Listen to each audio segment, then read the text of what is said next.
నమస్తే welcome to I news నేను Shivani breaking news చూస్తున్నాం దండకారణ్యం స్పెషల్ జోనల్ సెక్రటరీ హిడ్మాను అలాగే ఆయన భార్యను పోలీసులు పట్టుకొని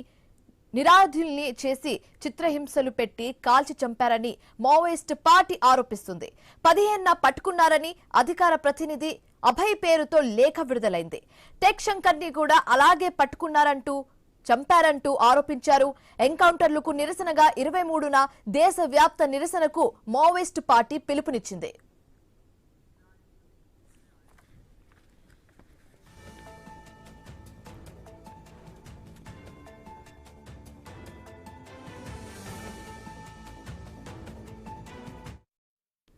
ఇదే అంశానికి సంబంధించి తాజా సమాచారం మా ఖమ్మం ప్రతినిధి నవీన్ ఫోన్ ద్వారా అందిస్తారు నవీన్ చెప్పండి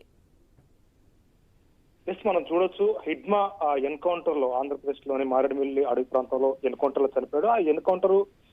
బూటకపు ఎన్కౌంటర్ అని చెప్పేసి కూడా మావోయిస్ట్ పార్టీ కేంద్ర కమిటీ అధికార ప్రతినిధి అభయ్ పేరుతోటి ఒక లేఖ విడుదలైంది మావోయిస్టులకు సంబంధించినటువంటి కొంతమంది ఏదైతే హిడ్మాతో పాటు కొంతమంది విజయవాడకి 15వ తారీఖు వైద్యం చేయించుకుంటానికి వచ్చారు వైద్యం చేయించుకుంటున్న వ్యక్తులని 15వ తారీఖే అక్కడ పోలీసులు ఏదైతే కేంద్ర ప్రభుత్వం గైడెన్స్ లో ఎస్ఐబి పోలీసులు ఆంధ్రప్రదేశ్ పోలీసులు ఆయన అదుపులోకి తీసుకున్నారు అదుపులోకి తీసుకుని పూర్తి స్థాయిలో కూడా ఆయన ఒక నిర్బంధించి ఆయన తీవ్రమైనటువంటి ఇబ్బందులకు గురి చేసి ఆయన ఎన్కౌంటర్ చేశారు 2 రోజుల తర్వాత అని చెప్పేసి కూడా మావోయిస్ట్ పార్టీ ఒక లేఖ అయితే విడుదల చేసింది ఎందుకంటే వీళ్ళంతా కూడా నిరాయుధులు అంటే ఆయుధాలు లేకుండానే పట్టణానికి వచ్చారు వాళ్ళు ఆరోగ్యం బాగాలేక హాస్పిటల్కి వచ్చారని చెప్పేసి కూడా మావోయిస్టు ఒక లేఖ అయితే విడుదల చేసింది ప్రస్తుతానికి హిడ్మా కేంద్ర కమిటీ సభ్యుడు అంతేకాకుండా దండకారణ్య స్పెషల్ జోనల్ కార్యదర్శి కూడా ఆయన వివరిస్తున్నారు ఆయనతో పాటు అతని భార్య కూడా రాజే కూడా ఉందని చెప్పేసి కూడా చెప్తున్నారు ఆయనతో పాటు ఇంకా మరికొంతమంది టీం కూడా ఆయనతో పాటు ఉంది అయితే వీళ్ళందరినీ కూడా అంటే ఒకేసారి పట్టుకొని 15వ తారీఖు వీళ్ళందరూ కూడా అదుపులో తీసుకున్న తర్వాత ఎన్కౌంటర్ పేరుతోటి మనం చూడొచ్చు ఇడ్మాతో పాటు ఇడ్మా భార్యను మిగతా ఒక నలుగురిని మొత్తం కూడా మారేడుమిల్లిలో ఎన్కౌంటర్ చేసి అది కట్టుకథలుగా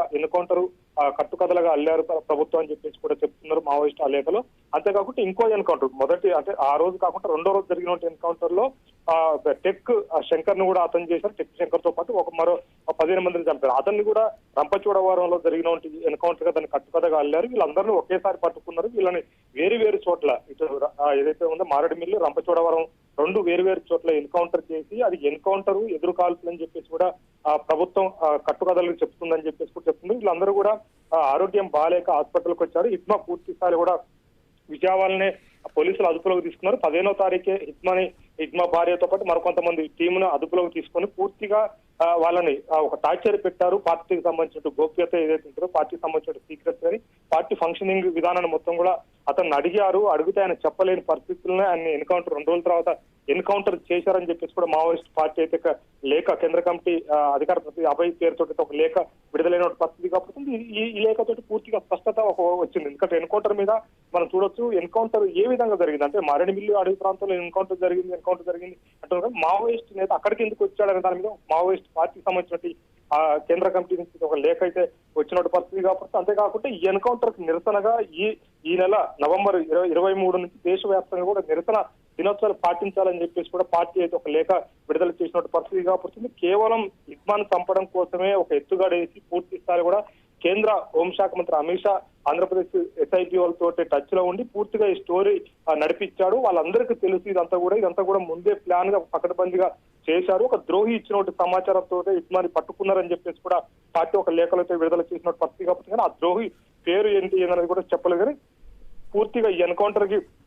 ప్రధాన కారణం పార్టీలో ఉన్న ఒక వ్యక్తి ద్రోహి ఇచ్చినట్టు సమాచారంతో హిడ్మా హాస్పిటల్కి వచ్చాడు హాస్పిటల్కి వచ్చిన తర్వాత 15వ తారీఖు ఆయన అదుపులో తీసుకుంది 2 రోజుల తర్వాత పూర్తి స్థాయిలో కూడా ఆయన పోలీసులు ఆయన ఒక చిత్రహింసలకు గురి చేసి ఎన్కౌంటర్ చేశారని చెప్పేసి కూడా పార్టీ ఒక